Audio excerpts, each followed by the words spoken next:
welcome to Bludgeon TV, and I am privileged and honoured to welcome Peter Stapfer to the Hobby Room. And I've asked Peter to talk to us a bit about, he builds the cabinets, and to talk a bit about himself, the company and the products. So, hello Peter. Hello.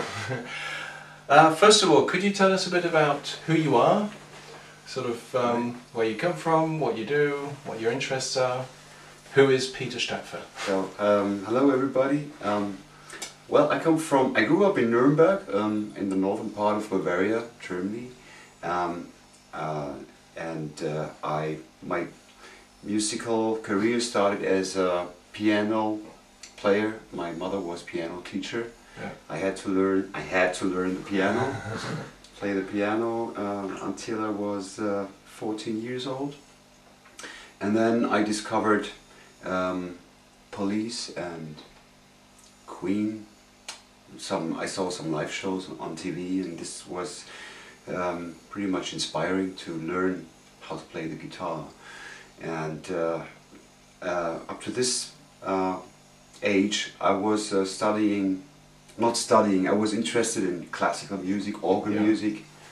Bach was one of my favorite composers, and then it was Queen that inspired me, and Police, and the very late Kinks as well. So yeah, that's where it started. Cool. And tell us, I know you've got a good story about your first guitar, because you've already told me. Oh, well, it's difficult to explain in English, but well, maybe you can explain it. I never had the funds to buy a guitar, as well as a guitar amplifier. So I bought that little chips, semiconductor chips that distorted when you crank them up totally, and they last for like 5 minutes, total distortion, and then they just gone. So I bought a bunch of those things and put in a big enclosure, you know, that big, and that little semiconductor amplifier that lasts for 5 minutes. So that's where I started to learn playing rock guitar. Well, and then my first guitar was made of a very hard wood, and I didn't know how to make the frets and where to get the materials for the frets. So I just kept in mind that I have a very old railway toy. Train set. Underneath the rooftop. So I put the railways and used it as frets. Well, it was good for 6 weeks. Funny, yeah. So I had to replace the neck every once in a while. And the string tension was a nightmare. So I never learned to play fast guitar because it was simply not possible to do this with this sort of guitar. So really, from a very early age on, you were into building your own stuff and tinkering with electronics. Yeah, because it is for a guitar player, it's always a financial disaster. To get instruments, and it started very early. So and my father was not really convinced about my music career because he was not into rock music. It was all like noisy stuff. And he would have preferred me to play the piano instead of the electrical guitar, or playing classical guitar. Well, we're all very glad that you went for the guitar. Oh, cheers! Cheers! Appreciate this. So, could you tell us a bit about how the company Diezel got started out and how you got involved in it? Well, later on, when I was 18, I started playing live with a cover band, and we played rock music, rock charts, and it was we have been one of maybe 2 or 3 cover bands doing this, and we have been very successful in Germany, especially in Bavaria.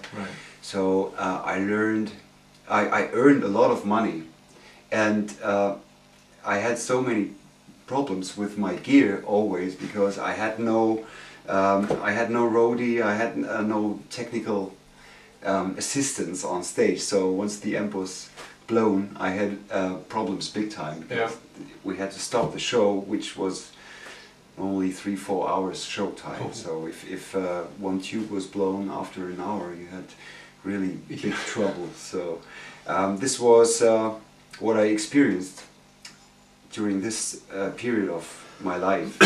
And then I had to learn how to replace tubes, and I had to learn that I have to help myself. Yeah. Because I was mainly playing Friday and Saturday. There was no service department open after 12 o'clock noontime in Germany.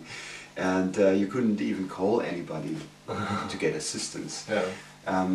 But we had like 5,000 visitors, and I had a problem, and nobody was interested to sort out that problem. So. Yeah.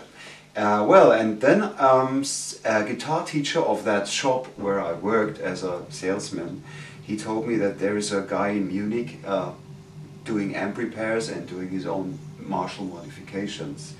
I had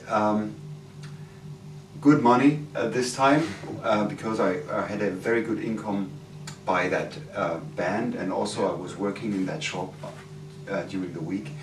And well, I thought, well, take my money and his knowledge and make something new that works. And with the ideology of being available all the time and having a much better customer support than I experienced with my gear. Yeah, yeah. I have to say the gear that I had was not that expensive, to be honest. So I had to learn that it's very, very expensive to do that customer support. Right. Yeah. Yeah. Yeah. Yeah, and I don't want to talk bad words about the competitives or whatever. I mean, that's a part of a philosophy, yeah. Our own philosophy, yeah. And we try to do it different. I don't want to say that we make it better, but this is our philosophy, yeah. To do it. And if you do it accurately. Yeah. And well, so I met Peter 12 years ago.